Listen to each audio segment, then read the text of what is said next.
What does Biden's latest gaffe actually mean?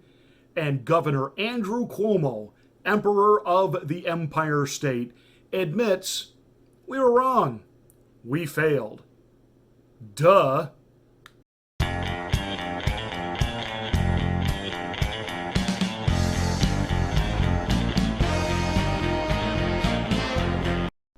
As the pandemic drags on, as shutdowns continue, and the reopening is being done in such a minuscule 5 people in here, 2 people in here. I stood in line the other day to go into a pool store. A pool store. Gee, what do they have in pool stores? Well, they have things like chlorine, chemicals, sanitizers. And you had to wait to go in, even though all of that stuff is in the air. I got in there, was making my purchase, handed the guy my card. He ran it, handed it back to me. Of course, he's in a full face mask. It was like talking to Darth Vader. Thank you for coming in today. Let us know if we can serve you again in the future. As I'm putting my card in my wallet, picking up my liquid shock, I start to turn around to walk out, and he says, "Excuse me, sir." I said, "Yes?" "You didn't hand sanitize." I said, "For what?" "I just touched your card and handed it back to you." To which I responded, "Have your hands been somewhere I need to be concerned with?"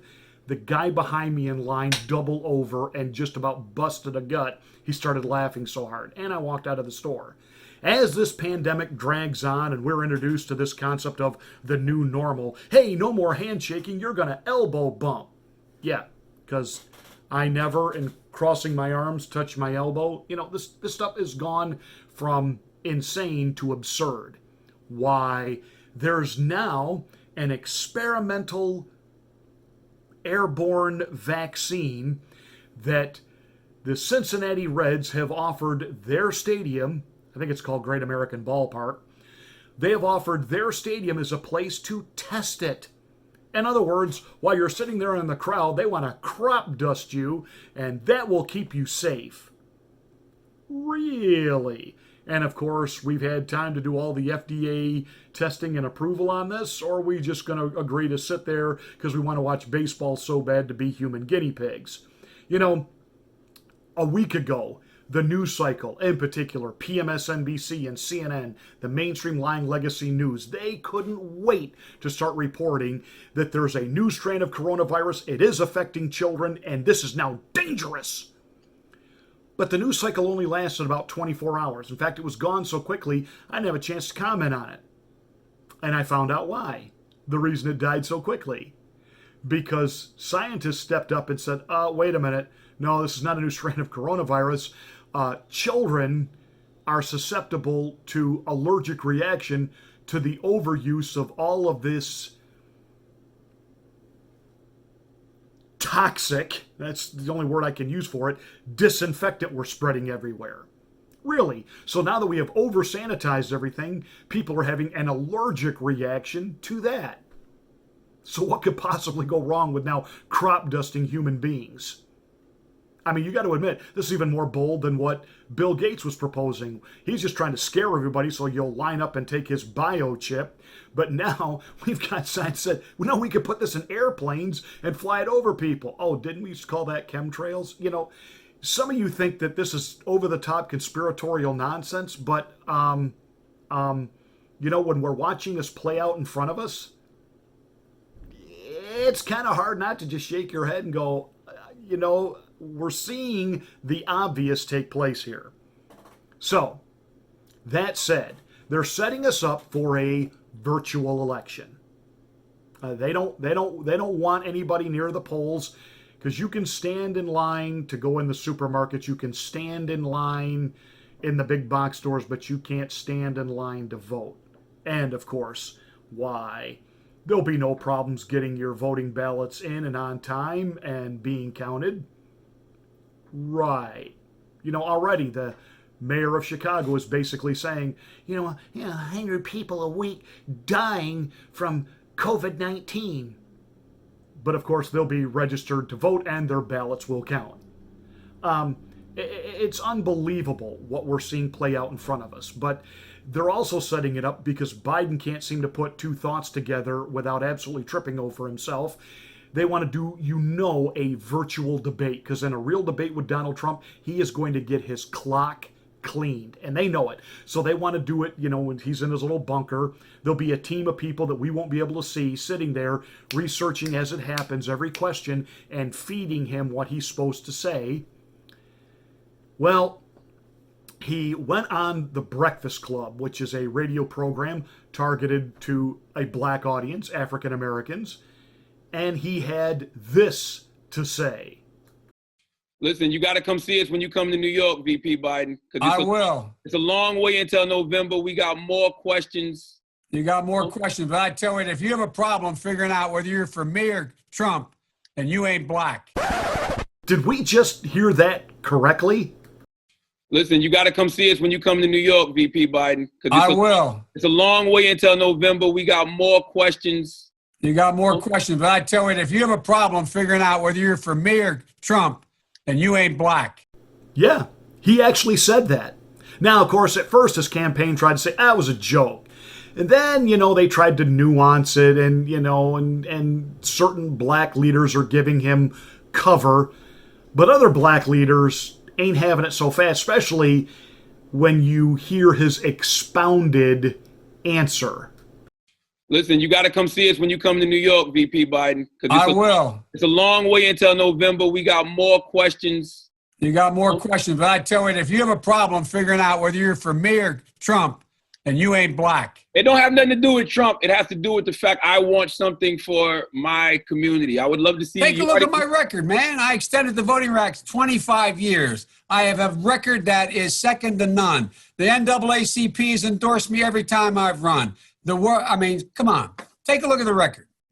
And that's exactly what black people are doing, especially young black people are doing. They are looking over the fact that for the past 30, 40 years, people like you and Nancy Botox Pelosi and Chuck E. Cheese Schumer, their fate has been in your hands. And all you do is show up every 4 years during an election cycle and pat them on the head and promise them something, and you provide free busing and free food to get them to come out of the hood to come vote for them, and then you stick them right back on the plantation. And you go on up to the big house. And what they're now saying en masse is, hey, this isn't about you, and it isn't about just about President Trump. This is about who's going to do something for our community. And there are black pastors standing up saying Donald Trump has done a lot for the black community, in particular inner city. Of course, the mainstream media won't cover it. They won't talk about it. They won't broadcast it. They won't acknowledge it. So you have Joe Biden out there basically saying, hey, if you don't vote for me, you ain't black. Can you imagine if Donald Trump had said that? Can you imagine if Donald Trump had said that? Well, of course, Team Trump wasted no time in turning this into a campaign ad. Now, I gotta say, some of this stuff is borderline brilliant. They have T-shirts printed up now. You ain't black, in parentheses, if you vote for Trump. And they are giving them out for free in inner cities and black neighborhoods across America. And people are taking them. And they're wearing them. I mean, you talk about Biden just literally walking into it to where Team Trump was able to put this out as a campaign ad. I tell you, if you have a problem figuring out whether you're for me or Trump, and you ain't black. Take a look at my record, man. When I marched in the Civil Rights Movement, I marched with tens of thousands of others. He had not actually marched during the Civil Rights Movement and kept telling the story anyway. I came out of the Civil Rights Movement. I was one of those guys that sat in and marched and all that stuff. Now, his aides went back to say, look, he was in office marching for the idea. That's not the word marching means on Twitter. I was not out marching. If you have a problem figuring out whether you're for me or Trump, and you ain't black. They're going to put you all back in chains. And you ain't black. Poor kids are just as bright and just as talented as white kids. You ain't black. You ain't black. You ain't black. You ain't black. The most racist thing a person could tell me is that I'm supposed to choose something based on my race. You ain't black.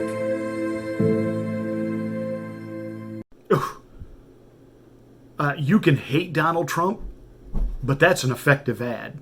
In fact, there are many on the progressive left who really, they hate Donald Trump, they hate his policies, but they have said this ad is devastating. Absolutely devastating. And the only way this ad doesn't work is if the pandemic and the unemployment and people who are without money, they're not going to care what Biden said. They're going to want the candidate that's going to promise to either put money in their hands or give them a job. And so now what the left is worried about is that by reopening, the economy could rebound, and that could spell doom for them.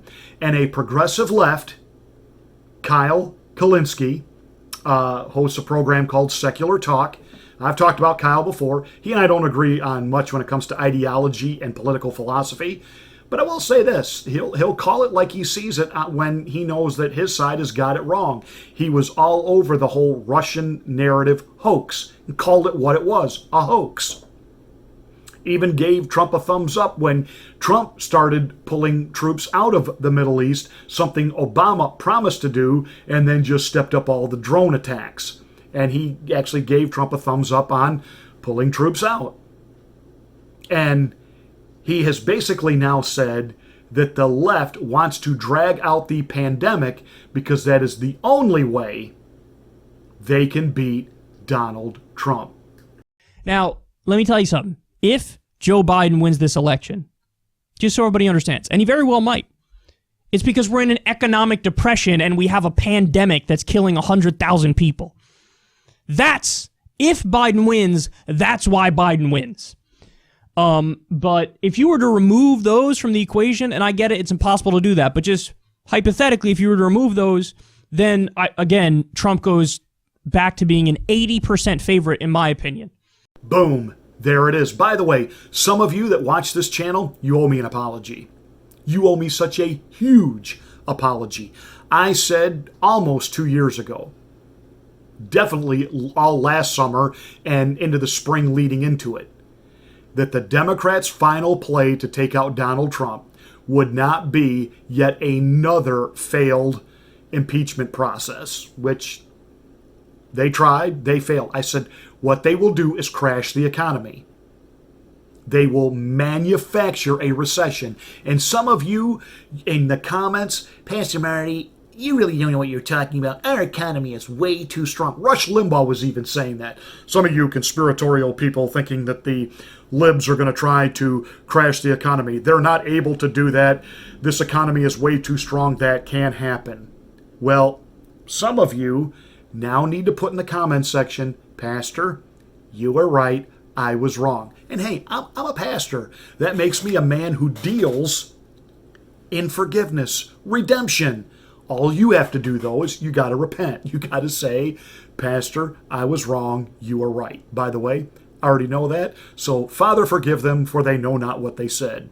that all said, sick and sad, this pandemic has not been what Dr. Fauci Stein doom and gloom predicted that it would be. By the way, did you catch that he's out there now saying, oh, we can't keep these lockdowns over a prolonged period of time. This is not good for people's mental health. But what? He wanted us locked down indefinitely. Now, some people tried to defend, no, he never said that. Yes, he did. Yes, he did. That was what he was arguing before Congress. Oh, if we open too quickly, we're going to kill people. And now, less than a week later, he's saying if we stay locked down, we're going to kill people. Fauci has been on both sides of this because at the end of the day, he's just trying to sell a vaccine. He owns rights, royalties. His buddy Bill Gates has got the apparatus ready to make this thing rock and roll. And the game changer was the day Donald Trump says, we're putting this out for bid. We're putting this out to a competition, and we are going to award it to the company or companies, plural, that come up with, whether it's a vaccine, a treatment that works. Let me tell you something. We don't even need to wait for any of that. I talked to a business owner recently and said, so how long do you think this is going to go on with, how many people you're allowed in the store and wearing masks? He said, well, we're going to have to operate like this for a while until they at least have a treatment out there that they know works.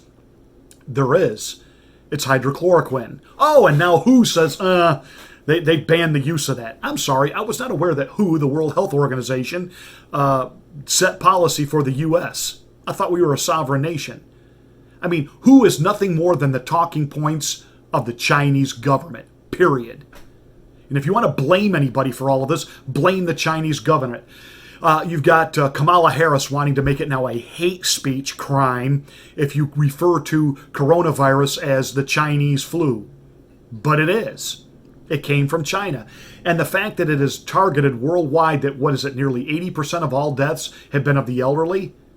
You know, one conspiratorial theory that I heard that I didn't talk about on here was it developed in a Chinese lab because, you know, they're convinced that they're overpopulated. Was it designed to purposely take out the elderly? And things got a little out of hand. Well, who is it aggressively targeted? The elderly. So, again, how conspiratorial is some of this being? But we've got Fauci Stein out there now kind of trying to, because he knows he's on the wrong side of history. And at the end of the day, as much as these guys love their power, they love wonderful things being said about them. They get caught up in their own godlike superstar status. And so, just by chance, America really does begin to wake up and say enough. Fauci wants to be able to say, well, that's what I advocated the whole time. You know, we needed to be out there and about, and we have immune systems, and everything will be okay. I went to an ice cream place last night with my family.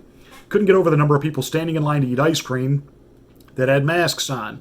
Really? Because that makes about as much sense to me as wearing a suit and tie to the beach to go swimming. It's ice cream. Last time I checked, you had to stick your tongue out of your mouth and lick the cone. Can't do that with a mask on. I watched one dude standing there kind of shaming all of us, you know, the way he was looking at us, that we weren't wearing a mask like he was. But as soon as they handed him his comb, he pulled it down and took a lick. Gee, Doc, we're all still standing here. What? The ice cream magically repels the coronavirus? Now, this is insane. By the way, the crop dusting that's going to take place at the Grand American Ballpark there in Cincinnati, why, it's because the proponents of this crop dusting vaccine, when you cough or sneeze, your germs can travel up to 27 feet. So why are we doing this whole 6 feet social distancing thing?